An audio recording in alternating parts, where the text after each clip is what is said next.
సాధారణంగా ఇదివరకు ఎమర్జెన్సీ అంటే శాంతి భద్రతల సమస్యొచ్చినప్పుడో, యుద్ధం వచ్చినప్పుడో చేసేవాళ్ళు. మనకు ఆ మధ్యన కరోనా వచ్చినప్పుడు ఒక ఎమర్జెన్సీని ఓ రకంగా. కాకపోతే అది ప్రపంచం మీదన అనారోగ్యపు దాడి. అదొక యుద్ధం. ఆ సందర్భంలో ప్రపంచమంతా లాక్‌డౌన్స్ తప్పించి ఎమర్జెన్సీ కాదు. లాక్‌డౌన్.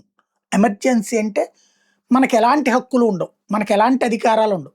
కేవలం బాధ్యతలు మాత్రమే నిర్వర్తించాల్సుంటుంది. అలాంటి ఎమర్జెన్సీ ఉత్తర్వులు ఇవ్వలేదు కరోనా. కేవలం మనకి రిస్ట్రిక్షన్స్ పెట్టారు అంతవరకే. ప్రపంచమంతా కూడా అదే జరిగింది. బట్ ఇప్పుడు యుద్ధం సందర్భంగా కొన్ని దేశాలు ఎమర్జెన్సీలు పెట్టుకోవాల్సొస్తుంది.